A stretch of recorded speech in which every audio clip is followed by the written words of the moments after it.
Broadcasting from the city of brotherly love, Philadelphia, to around the globe. You're listening to Shark Bite Biz, your exclusive place for business strategy, sales, marketing, and tech in the roaring 20s. And now, here's your host, David Strausser.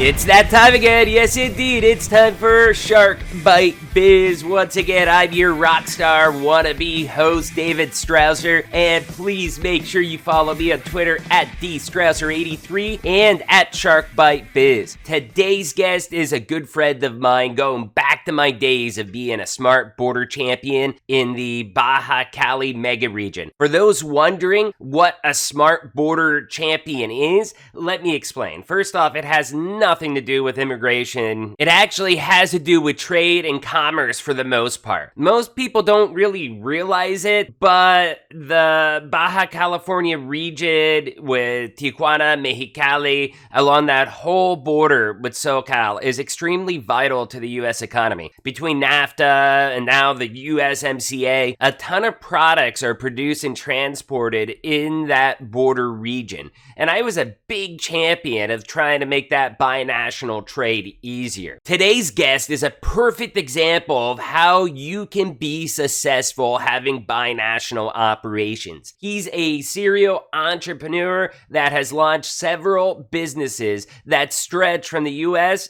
and all the way down into Mexico. And now he's got a brand smacking new industry he is undertaking. Hemp. Why hemp? Because of recent legislative changes, hemp is now 100% legal nationally. So we're going to hear a story about Sandro and how he saw an opportunity with a brand new market. He seized the moment and ran with it. By taking that risk, he now has a very stable business in a booming market. So who is Sandro, you're asking? Sandro Piancone is an author, investor, startup founder, serial entrepreneur, and now is focused on the hemp and cannabis business. His hemp business is called Hempacco, where he is the CEO. So let's bring Sandro on in here. Business strategy. Hey, Sandro, welcome to Shark Bite Biz. We're so glad to have you here, man. Thank you, David. Thanks for inviting me on. I'm honored. I've been listening to him since you started, so I'm excited to be invited on. So thank you. Oh, no problem. No problem. So as you know, being a listener of the show, we have a tradition here. Very first question is always going to be a softball question. Tell us, who is Sandro? Give us your experience, give us your background, and tell us what you're doing now. Perfect. So I'm a proud dad. I have two boys, two M&Ms, Michael and Maximo, and I'm married to my wonderful wife, Kim. And I was born in Sayreville, New Jersey, where I like to say great pizza and Bon Jovi comes from. I live here in beautiful San Diego, California, in Chula Vista. And I'm a serial entrepreneur, an investor, and CEO of several different companies. That's great. And I think one thing that makes you a little bit unique is you really have the binational flavor going on as far as working down in Tijuana, Baja, Mexico, which is where we actually met originally. Yeah, correct. So I when I listened to your first one, that you did a lot of business back and forth. So I don't drive back and forth. I do have Century, and I'll go across for business. We have some operations there. But I'm fortunate that I spoke Italian. My parents taught me Italian when I was young. So it was easy to go ahead and learn Spanish. So I like to say I speak Italian, Spanish, and a little bit of English. That's funny. So your company, Hempacco, that's how you pronounce it, right? Yes. Okay. Hempacco, why don't you explain to us what that is exactly? Because hemp is still kind of really new. I mean, it's not even legal in all states right now, right? No, hemp is legal. So that's the biggest thing that we're doing is education. So the Farm Bill passed. It's called the Hemp Farm Bill. It passed at the end of 2018. President Trump signed it at the end, December of 2018. So it's been almost a year and 6 months. It's been legal. Hemp is legal legal in all 50 states. Most people know it as a different name, CBD. So CBD are cannabinoids that are extracted from the hemp plant. So it's two different plants. There's the marijuana plant and the hemp plant. And one has THC that gives hallucinogenic, and one is CBD, which is more medicinal. Right. So with that, what you're doing, because you're making, I believe, hemp cigarettes, are they CBD then also in there, or is it just the hemp leaf itself? Well, so it's we don't use the word cigarette. We use smokable. It's a hemp smokable. Smokable. And what it is, it's another delivery vehicle. Yes, it's a delivery vehicle for CBD. So in each, we use a organic, California organic hemp with 10% CBD. So each stick has 80 milligrams of CBD. So when you smoke it, it's the most efficient way to get your CBD. It relaxes you. Yes, at the end of the day, you're smoking, but it gives you your CBD. It relaxes you. And that's really the reason people might smoke, is to relax them, or it gives you the urge to stop smoking. There's some white papers done on smoking CBD, smoking hemp, gives you the urge to stop smoking. Okay, no, that's great. So with that then, with the CBD itself, I mean, you just said, I believe it was 80 milligrams, I think. Is that correct? 80 milligrams per stick. Yeah. So a box like this has 20 and then, 20 sticks, and it's 80 milligrams. So it's 1,600 milligrams. So if you see CBD oil or tinctures or gummy bears, it's another way to deliver your CBD. And so our brand, which we have here, the actual box is made out of hemp, the filter's made out of hemp, the paper's made out of hemp, and so it's all biodegradable, and we use a very high-end California organic hemp with 10% CBD. That's great. And you're manufacturing these yourself as well too, right? Yeah, we have a full manufacturing facility. We have a line that we can do 30 million sticks a month, or 1.5 million packs per month of this.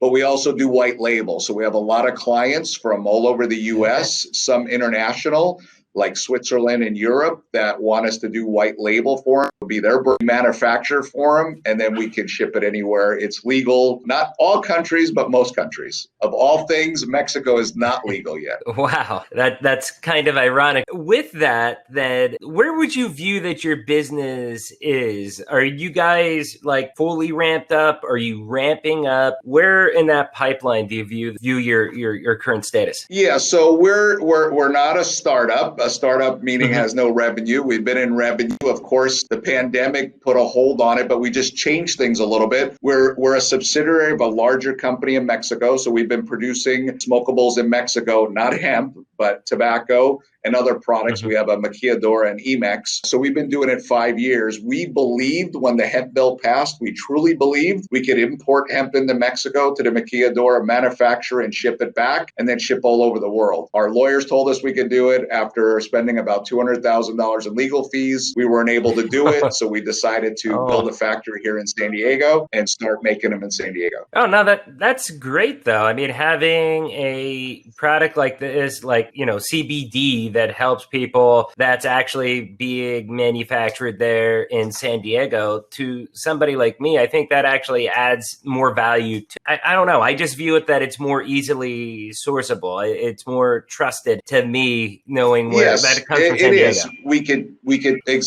could take and pick and pack. As you know, you doing business on the border for many, many years.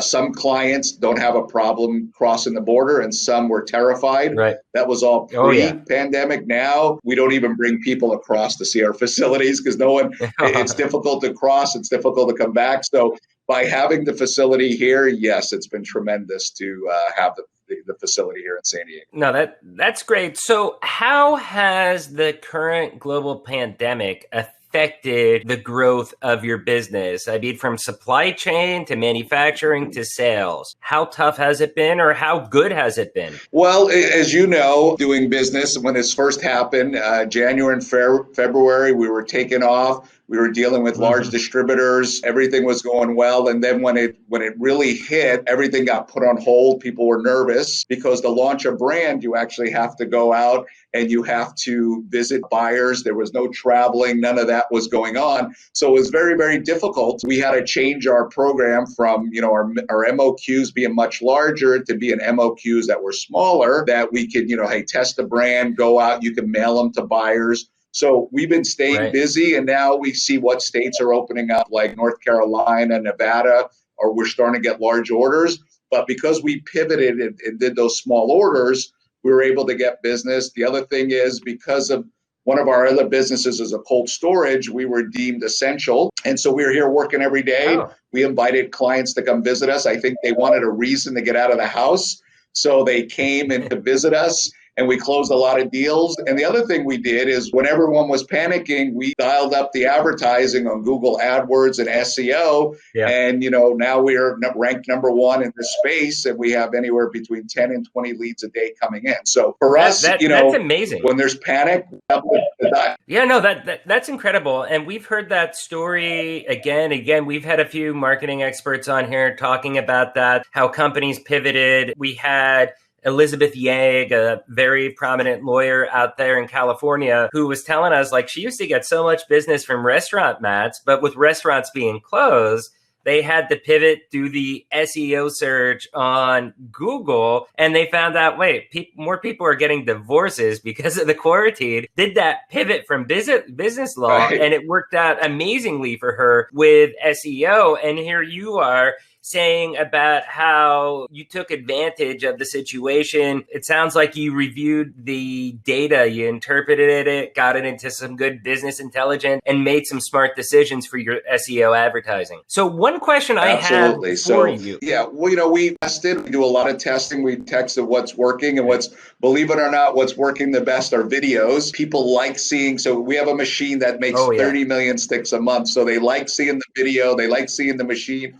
One thing is typing it, and one is seeing a video, and our videos are ranked number one. So actually seeing product come off the line was like a big deal. So that's what our testing showed us. That's amazing. And I'm so happy for you that you were able to test. Now, one question I want to ask to pivot a little bit the conversation is, a lot of small business owners out there operating during COVID, whether they're a manufacturer, they were deemed essential and were able to remain open, or whatever it may be, they're struggling just from the regulations and the compliance to make sure that their customers and employees are safe because of COVID-19 and the pandemic and the virus. Has that been a struggle for you in your manufacturing facilities? Has it been an extra burden to do that at all? No, because we all had GMP practices. What that means is that we have the hair nets, we have the masks, we have the gloves anyway. We had the booties. So those things we had in place anyway. For us, that wasn't something new for us. The way the machines are set up, you're 6 feet apart from each other or more, 10 to 12, because it's more machinery ran, more technical.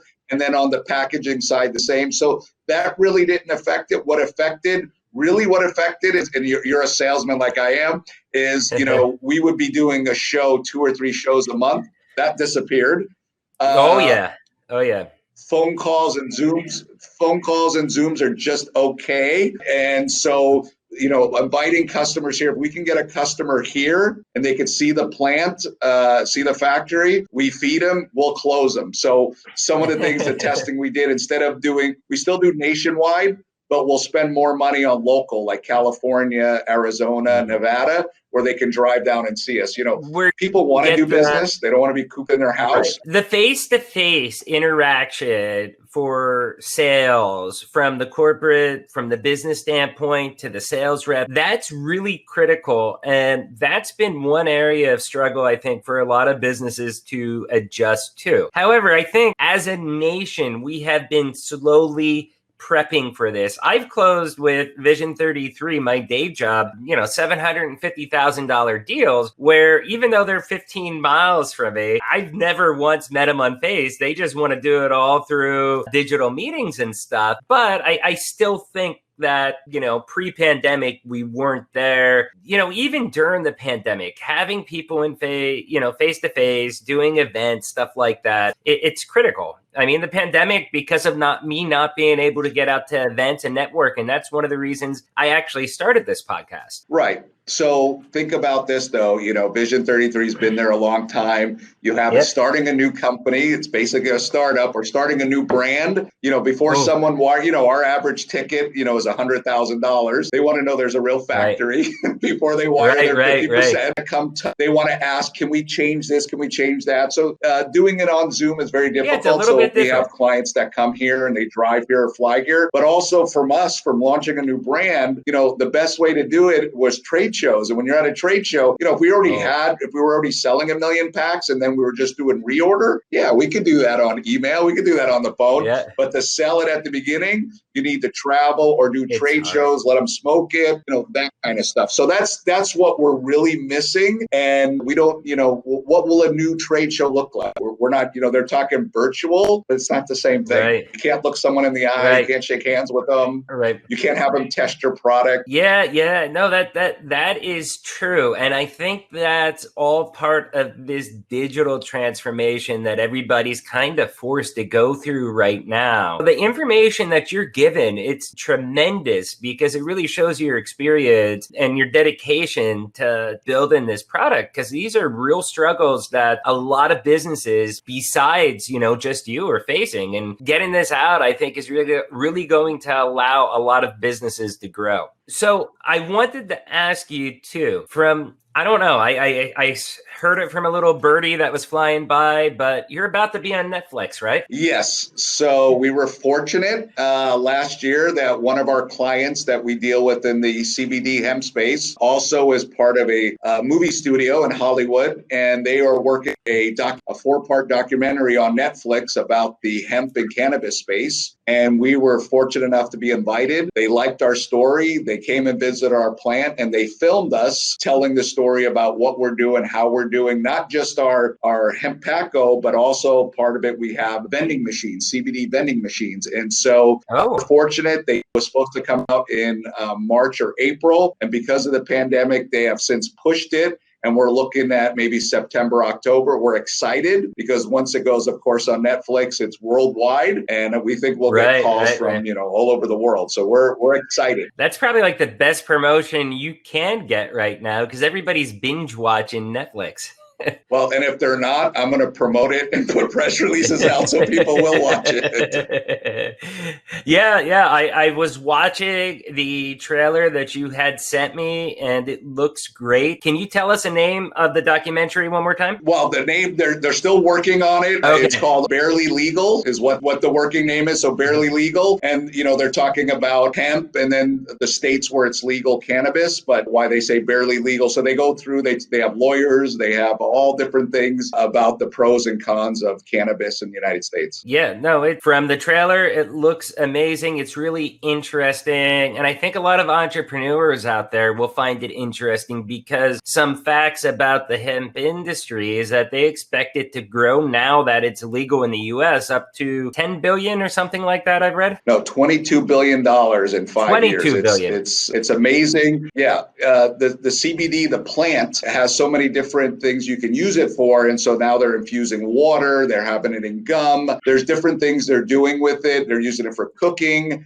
So the plant is very versatile, the hemp plant. And so they see a lot of things. Now the bigger companies are getting into it, making large investments, as you saw in the trailer. So it's going to be interesting to see where that is. Myself and my partner, Jorge, we're writing a book on hemp. We've written several books on business books, and we're doing one called Hemp Rules, where we talk about the past, the history of hemp, where we are today, and where we think it'll be in the future. It'll be printed on hemp paper. We want to time it so it comes out at the same time as the documentary. Oh, that'll be great. And I'm sure that it will definitely be a really good read. Some other questions I have just in general about hemp CBD. For me personally, this topic's of interest just because I suffer from psoriatic arthritis. My rheumatologist today actually was like, hey, maybe it's about time that you start trying CBD. My son suffers from seizures, and he's 17. He's on about 8 pills a day with 3 different medications, still has seizures. So now we're about to start testing CBD with him. And one question that I have, I got to be truthful with this, is it just makes me nervous because everybody's like, hey, CBD, it cures this, it cures that, it cures this, it cures that. Does it really cure all the stuff these people claim, or is it more focused a few specific areas? What do you find? Well, keep in mind, if you do the research, right, basically it's an anti-inflammatory,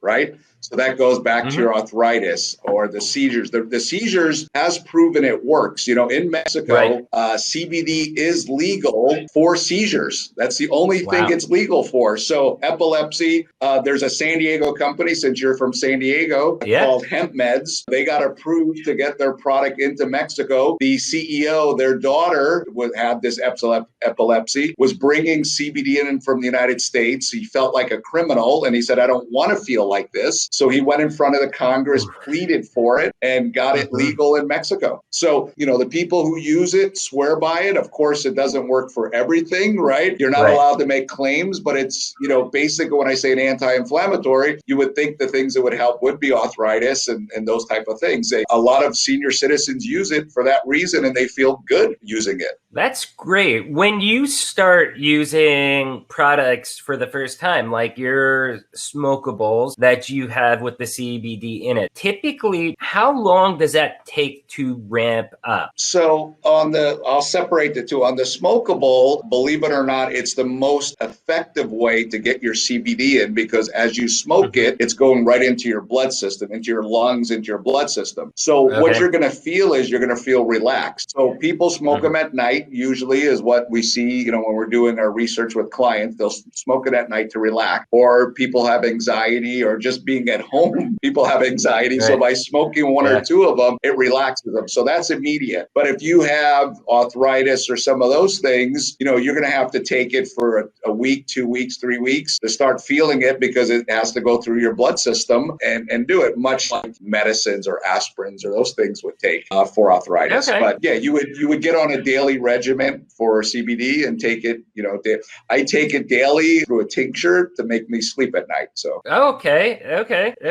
And with your company, do you only have the smokables, or do you have it coming out in other forms? Is that something you're exploring? So right now we focus on what we're good at is smokables, high volume smokables that are, the market right now. We have a white paper. The market right now are all pre-rolls. So that's, done by hand. And so if people need, if you want to be in a 7-Eleven or a Circle K, you can't roll them by hand. It doesn't work, right? So we're scalable. We could do 30 million a month, right? Or just add another line and do 60 million a month. So we're scalable. That's what we do. But in our vending machines, our CBD boxes, those could sell any products through. So that's phase 2 of our business plan, is to do it later. But, one of the things that I'm sure or your clients know, we just signed a letter of intent to merge with a much larger company that will be, they're from Canada, but they own farms in Oregon. Yeah. And they specialize, they're the largest CBG grower in the United States. And so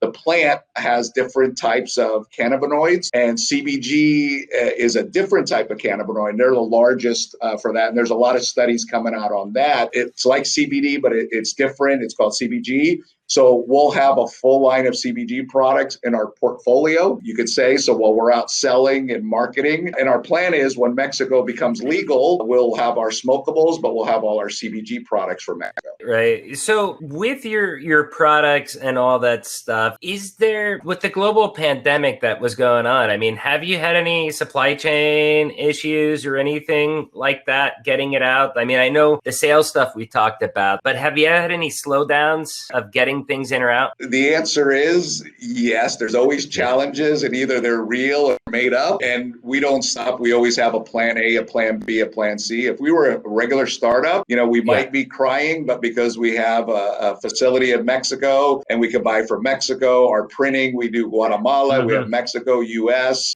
We had a challenge with some of our filters. They were coming out of Ohio. Ohio got closed down, but we had a plan B in North Carolina. They were deemed essential because of tobacco, so we brought our filters in. So nothing's easy, but no business is easy. So we don't give up. We're on the phone. We'll pay DHL to ship it. We don't take no for an answer, but I think a lot of people use the excuse too, or, shipping, or, they were late. Let's put it that way. But we're push. We don't want to be late to our customers. And I think that is really what separates you, is that you don't take no for an answer. You don't accept that. You go above and beyond to make sure that you hit your deadlines, that you have your product, that it's being shipped.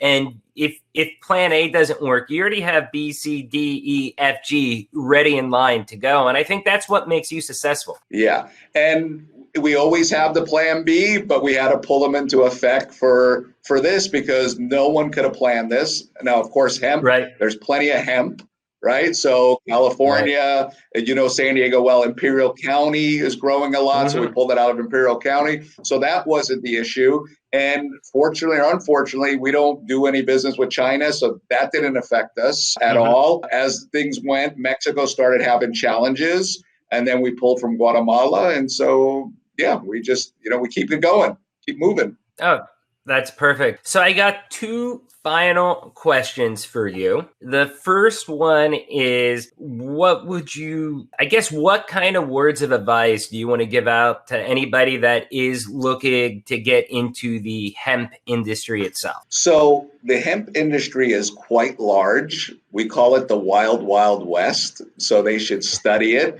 So I think a lot of people and a lot of money went into farming. Who pushed the bill through was Senator McConnell. He's from Kentucky. And there were a lot of farmers growing tobacco. And so tobacco is $2 a pound, has been $2 a pound probably for 20 years, where hemp, when it came out, was $100 a pound. Wow. And so they obviously, we're going to do the same work and make $100 a pound. So a lot of money went into farming. And now, of course, there's a glut, supply and demand. So we like the space we call consumer goods space, fast moving consumer goods space, but there's labs that came out. And so labs now are doing testing, because what separates hemp from marijuana is the amount of THC. So that's a whole industry that's come up that's made millions of dollars. There's a show in Las Vegas last year called MJ BizCon. Okay. And you go there and it's tremendous. And it's the same things you would see at other shows, but it was green. So printers for the cannabis and hemp space, accountants for the cannabis, machines that we saw in our food service days were now in this. So there's so much. It's the Wild Wild West. That's going to be a $22 billion sounds like a lot business. Of innovation. If you're a CPA, you could say, hey, we're CPAs for the cannabis space. If you're in your business software, we have a lot of compliance and recall. So we do batches, and each batch gets a lot number, and then it gets if there's a recall, you can recall it back. That's already in the cannabis space, and that's what looks like the hemp space is coming to. So whatever industry you're in, okay, you just package it and repackage it and say, we're the leading software for the cannabis space or the hemp space. And that's what we did. Our cold storage, you remember, we still do a lot of business going into Mexico and coming out of Mexico. But since we understand that hemp's legal, we will warehouse hemp where none of our competitors warehouse hemp. Or our vending machines that we're doing DVDs and videos, they now do CBD and hemp, and we have age verification. I remember the DVD kiosk. You were really big into that when we originally met, probably about 7 years ago now.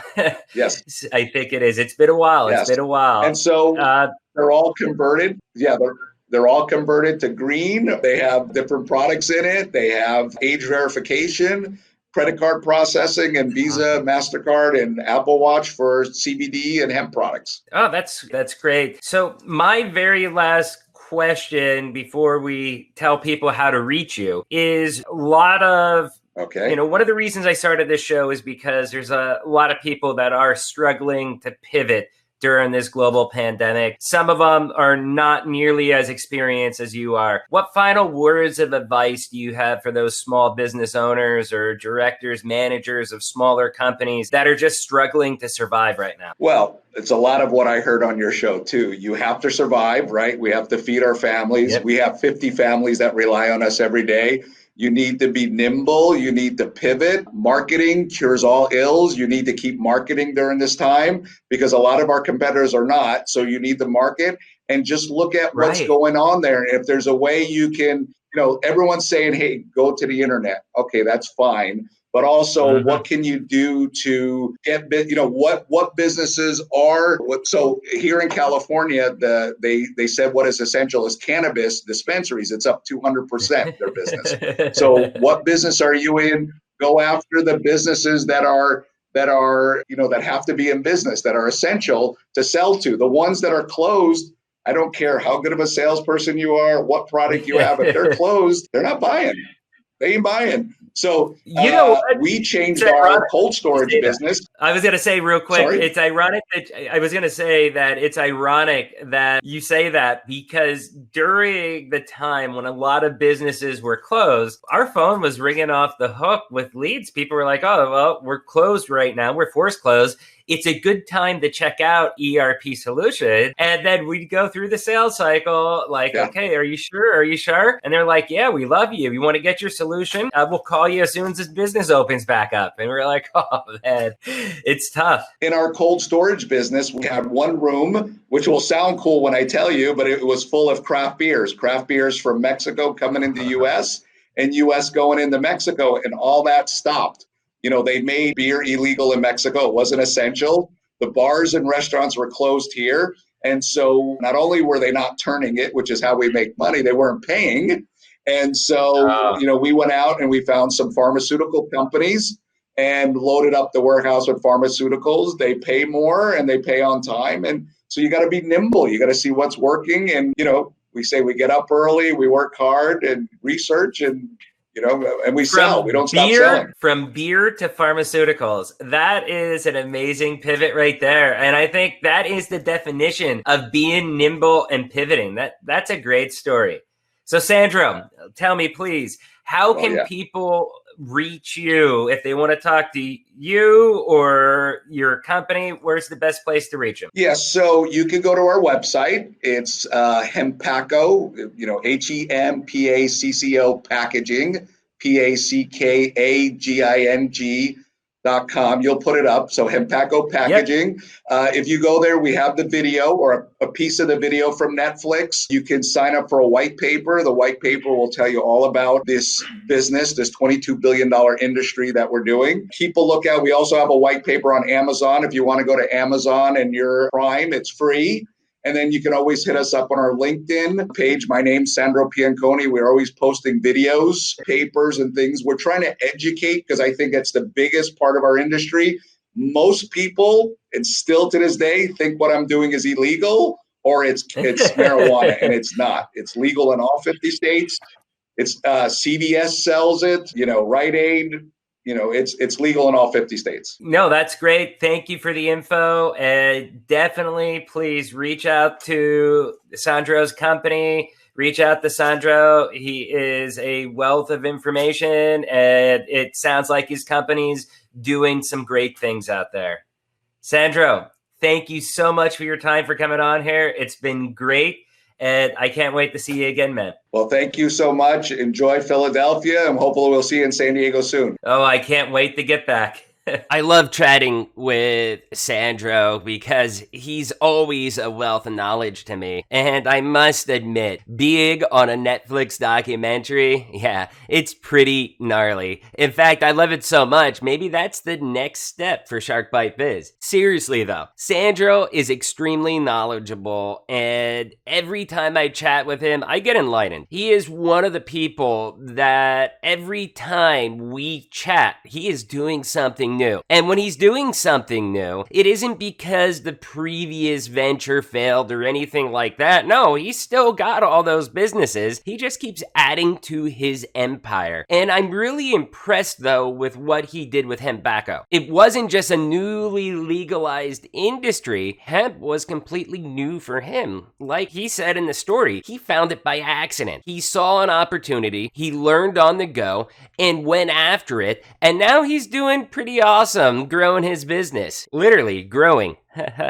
That's what it takes to be successful. As we discussed back in episode 5 with William Hung, you got to dream big. And then you have to have that inspiration, you have to have that drive, that motivation, and that's exactly what Sandro has, and it shows, and that's why he is successful. I love it. So that was a great interview, right? If you love this video, please make sure that you subscribe to this channel. And also, please help get the word out. Share it, get it out on social media. Give us a hand growing this channel. Also, tell us your thoughts. What do you think? What are your thoughts on the hemp industry? Leave your comments down below and let's get this conversation started. Thank you, and I'll see you all again next episode.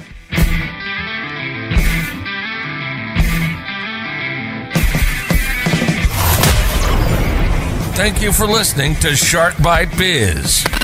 We hope you got some insightful info from this podcast. Be sure to subscribe to us through your favorite podcast app and visit us on the web at www.sharkbitebiz.com. How has business changed for you in the 20s? Email us at podcast@sharkbitebiz.com so you can join us and share your story.